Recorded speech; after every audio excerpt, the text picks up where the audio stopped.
Cuando aprendemos a manejar, muchas veces nos enseña nuestro papá, un amigo, un tío o algún familiar que no necesariamente tiene los conocimientos adecuados para ser un instructor o un maestro de manejo. ¿Qué termina pasando? Terminamos manejando el auto como por inercia, básicamente pues con el vuelito, como dirían por ahí, sin necesariamente entender lo que está pasando en tema mecánico con el coche. Mi nombre es Fercho Urquiza y bienvenidos a esta clase básica de manejo que le va a servir tanto a las personas que quieren aprender a manejar desde cero como a las personas que ya saben manejar, pero quieren entender un poquito más de lo que está pasando.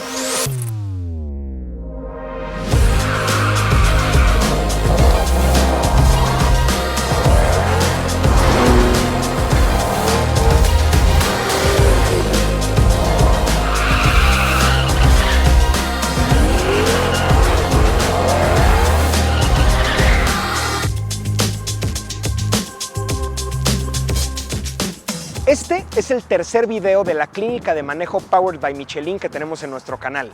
Les voy a dejar aquí en la descripción el video intermedio y avanzado de las técnicas de conducción en pista y bienvenidos a este primer capítulo de técnicas de conducción en calle. Como ya lo comentamos, este video va a ser muy útil para la gente que está aprendiendo a manejar, pero la idea es que también les sirva a los que ya saben manejar y la gente que quiere pues entender un poquito más los procesos que pasan dentro de un vehículo.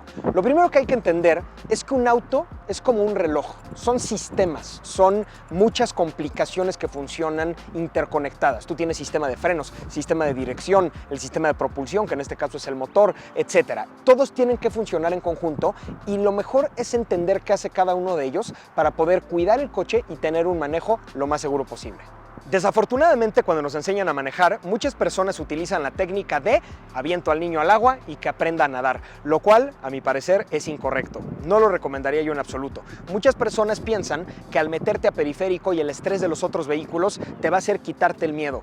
Y eso es el paso 2. El paso 1 es primero familiarizarte con los controles básicos del vehículo. No puedes empezar a meterle estrés y elementos externos a un proceso que todavía no dominas. Por eso, yo lo que les recomendaría, si apenas están familiarizándose con manejar, sería encontrar un lugar amplio como un estacionamiento, un lugar en donde no tengas otros vehículos como en el que estamos el día de hoy, para tú poder calmadamente y sin estrés, empezarte a familiarizar con el clutch, con los frenos, con la dirección, y una vez que tengas dominado el proceso de interacción con la máquina, ya puedes empezar a agregarle el elemento de otros vehículos. Antes de ni siquiera arrancar el motor, lo primero que debemos de hacer es tener una posición correcta de manejo.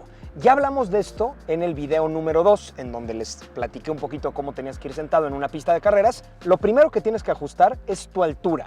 Hay muchas personas que les acomoda llevar el asiento demasiado arriba para ver su propio cofre y se sienten más seguros de esa manera, pero recuerden que nuestra vista siempre va a ir mucho más lejos que nuestro cofre. Entonces, no se preocupen, se pueden poner un poquito más abajo. Si no ven su cofre, no pasa absolutamente nada, pero el chiste es que tengan por lo menos un espacio de un puño entre el techo y su cabeza. Una vez que tenemos la altura ajustada, podemos proceder a mover la base del asiento hacia adelante o hacia atrás para encontrar la distancia correcta con los pedales. La distancia correcta, pues ahora sí, como dirían, no es ni muy ni tan. No es totalmente alejado como para no poder presionar los pedales de una manera cómoda, ni tampoco es tan cerca como para que te peguen las rodillas en el tablero.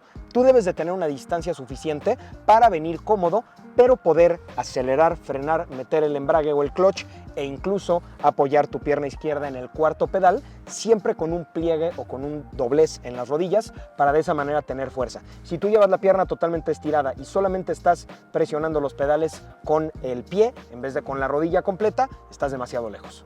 Una vez teniendo la altura y la base definidas, podemos proceder a ajustar el respaldo. El respaldo no debe de ir a 90 grados totalmente derecho, porque entonces va a ser muy incómodo para tu manejo, pero tampoco debe de ir muy inclinado, porque entonces parte de tu espalda no está tocando el respaldo y eso te va a causar dos consecuencias. La primera de ellas es no tener el mayor control. Cuando parte de tu espalda está tocando y parte no, tiendes a moverte con las curvas. Y número 2, te vas a fatigar más rápido. Es mejor tener el asiento, el respaldo, un poquito más derecho para de esa manera tener una mejor postura. Y finalmente, ya teniendo todo eso, podemos ajustar la columna de dirección, que muchas veces tiene ajuste de altura y en algunos casos de profundidad, para poder tener más o menos los pulgares a la altura del hombro cuando tomamos el volante a las 9 y a las 3 de la tarde y cuando ponemos la mano en la parte de arriba, que te llegue más o menos a esta parte. Si no puedes hacer esto, es que a lo mejor vas demasiado lejos y si te queda el volante demasiado cerca, pues te va a estorbar tu propio cuerpo para dar vuelta.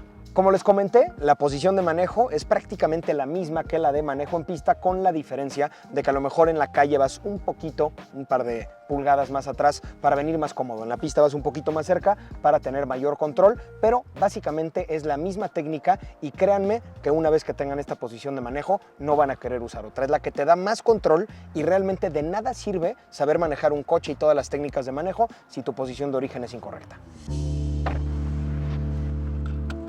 Una vez teniendo la posición de manejo correcta y el cinturón puesto, por supuesto, ya podemos proceder a encender el vehículo y empezar a entender un poquito cómo funcionan estos subsistemas que les comentaba. En un coche con transmisión manual meteríamos clutch, pasaríamos a neutral, podemos meter la llave y encender el motor. Ahí el motor ya está encendido y nosotros podemos soltar el embrague o el clutch. La transmisión está en neutral, entonces el coche no avanza, el coche está parado, pero ya con el motor encendido. Y aquí es donde empezamos a analizar este primer conjunto de subsistemas. El motor es tu planta de poder. El motor es lo que genera la energía para que el vehículo se mueva. ¿Cómo conectas esta energía a las ruedas? Por medio de la transmisión. La transmisión, así como una licuadora que tiene varias velocidades, te va a dar varias relaciones de giro. Primera es tu relación de giro, pues para arrancar, y así posteriormente hasta llegar a la velocidad tope, que en este caso es sexta, para altas velocidades. Lo que tenemos que entender es que el clutch es lo que conecta y desconecta la transmisión del motor. Entonces, si nosotros metemos primera con el clutch afuera, obviamente no va a entrar porque el motor se está moviendo y la transmisión está detenida. Entonces, si nosotros metemos el embrague, ahí desconecta. Nosotros ahora podemos meter primera sin ningún problema y en este momento ya tenemos el sistema preconectado y lo que vamos a hacer al soltar el embrague es conectarlo de manera progresiva. Si yo suelto el embrague de manera demasiado agresiva, lo que va a pasar es que el motor no va a tener la fuerza suficiente para mover todo el coche en esa poca velocidad. Si yo lo patino de más, pues lo que estás haciendo es un desgaste excesivo. Entonces tienes que encontrar el punto en donde, y esto no hay otra más que la práctica, tienes que encontrar el punto en donde pueda el embrague empezar a mover el vehículo sin un exceso, sin una necesidad de revolucionarlo demasiado. Para los que están aprendiendo, yo les recomiendo hacer un ejercicio. No aceleren. Mucha gente piensa que a fuerza hay que acelerar y soltar el clutch para que el coche no se apague. Aquí yo no voy a acelerar absolutamente nada. Mi pierna derecha está cancelada en este momento y yo voy a simplemente sacar el embrague de manera progresiva. Ahí todavía no empieza a cortar. Ahí ya empezó a cortar. El coche empieza a moverse. Y si lo saco despacio, el coche ya está en movimiento. Y yo no aceleré absolutamente nada. No fue necesario acelerar.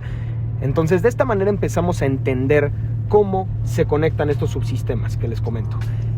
Cuando tú entiendes que puedes sacar el embrague sin necesidad de acelerar, empiezas a entender qué tanta fuerza tiene el motor, qué tanto hay que acelerarlo. Obviamente, si haces esto en una subida, tienes que ayudarle un poquito al motor con el acelerador.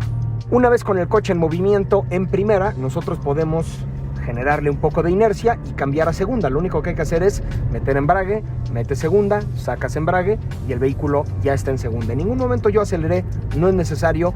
De repente le puedes ayudar un poquito cuando estás en una subida o cuando a lo mejor no tiene la potencia suficiente, pero en este caso puedes cambiar a segunda, incluso tercera, y el vehículo avanza sin ningún problema. Si queremos hacer alto total, simplemente pasamos a neutral, presionamos freno y volvemos a frenar hasta cero. La dirección simplemente es cosa de practicarla, ver qué tan sensible es. Hay direcciones hidráulicas, hay direcciones electrohidráulicas, totalmente eléctricas y mecánicas, que van a cambiar en responsividad y dureza. Entonces simplemente es acostumbrarte al tipo de dirección que tiene el vehículo en el que estás aprendiendo a manejar, para acostumbrarte y sentirte cómodo con ella. Revisar radios de giro, por ejemplo, girarle hasta el fondo para ver qué tanta vuelta da el vehículo, cuál es el máximo radio que te puede permitir o qué tanta vuelta darle ya cuando lo saques eventualmente a la calle, pero realmente darle dirección al vehículo es algo que va a ser mucho más intuitivo. Y los frenos, yo les diría que es el área en donde probablemente la mayoría de conductores tienen más zona de mejora, porque muchas personas nunca han hecho una frenada de emergencia hasta que lo tienen que hacer para evitar un choque, y realmente pues no están acostumbrados a esta sensación de frenar fuerte. Incluso el ABS o los sistemas de asistencia los asustan, sienten que el pedal vibra, entonces lo sueltan porque sienten que algo pasó mal. Entonces este es el área de oportunidad más grande para la mayoría de conductores. Sin necesariamente venir muy rápido, con que vengas a 50 o 60 kilómetros por hora, no es necesario darle más. Frenar a fondo, realmente a fondo. Y ahí ustedes se pueden empezar a dar cuenta de qué tanto frena el coche. Los coches frenan muchas veces mucho más de lo que pensamos. Aquí, como ustedes pudieron ver, se alcanzó a escuchar el ABS, el sistema antibloqueo. Este es un sistema que va a hacer hasta 17 o más pulsaciones por segundo para evitar que los frenos bloqueen. Si nosotros bloqueamos los frenos, el vehículo se sigue de frente y pierde dirección. Ya prácticamente todos los vehículos que van a usar ustedes, a menos de que sea un auto de hace unos años, ya todos tienen este sistema, y es muy importante llegar al punto en donde se active, llegar al punto en donde sentimos esta vibración del pedal para poder perderle el miedo, para poder decir, ok, esta vibración que estoy sintiendo es el ABS y es algo normal. Como les digo, yo les recomiendo hacerlo varias veces a diferentes velocidades. Vamos a hacerlo ahorita un poquito más rápido, a unos 70 kilómetros por hora más o menos. E incluso podemos soltar el volante. Y frenamos hasta cero. ¿Se fijaron cómo el volante hizo unas ligeras variaciones? Eso es que, por supuesto, en el piso hay diferentes niveles de adherencia, pero el vehículo en ningún momento se movió hacia un lado o hacia el otro. El vehículo frena derecho y tú puedes escuchar e incluso sentir cómo te están ayudando las asistencias. La mayoría de vehículos de hoy en día tienen ABS, EBD, BA y algunas otras en algunas otras marcas, pero realmente esto les va a ayudar mucho a agarrarle confianza al nivel de frenado que puede tener su vehículo, para que el día que lo tengan que hacer en la calle porque se les frenó un camión, se les cruzó un perro o hay un carril cerrado y lo vieron de último momento, tengan la confianza de haberlo hecho anteriormente, de ya saber cómo se siente una frenada de emergencia y que no se asusten en el momento en el que lo tengan que hacer en la vida real. Una vez que ya entendimos cómo opera la dirección, la transmisión, los frenos y todos los subsistemas que funcionan en conjunto para que tú puedas manejar un coche, entonces ya podemos empezar a explorar, por supuesto en un lugar seguro, en un lugar cerrado, los límites de adherencia o los límites de tracción del vehículo. Y para esto yo recomendaría, por ejemplo, un ejercicio muy sencillo que es un radio de giro constante. ¿De qué consiste esto? Nosotros vamos a girar toda la dirección hasta que tope y vamos a empezar a dar circulitos cerrados muy despacio. Y vamos a empezar a aumentar poco a poco la velocidad. Y tú vas a sentir como el coche agarra. Y cada vez aumentamos un poco más. Y ahí el coche sigue agarrando sin ningún problema. Y aumentamos un poco más la velocidad. Y ahí empezamos a sentir que el coche sigue de frente. Ahí empezamos a sentir que la trompa del vehículo se empieza a acercar a las orillas. Esto se conoce como subviraje. Ya lo explicamos en los otros videos que de nuevo les dejo en la descripción. Pero este tipo de cosas muchas veces nunca las hacemos hasta que es muy tarde.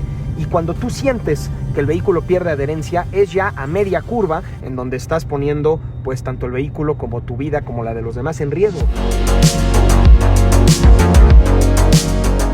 Como les comentaba, las llantas son una parte extremadamente importante del vehículo porque son lo que transmite todos los elementos de suspensión, dirección, etcétera, al piso. De nada sirve tener los mejores fierros en la parte de arriba si no los puedes transmitir al suelo. Muchísimas gracias, Michelin, por ser partner de estos videos, Powered by Michelin, estas clínicas de manejo, porque ustedes pueden recibir todos estos consejos de una manera muy sencilla.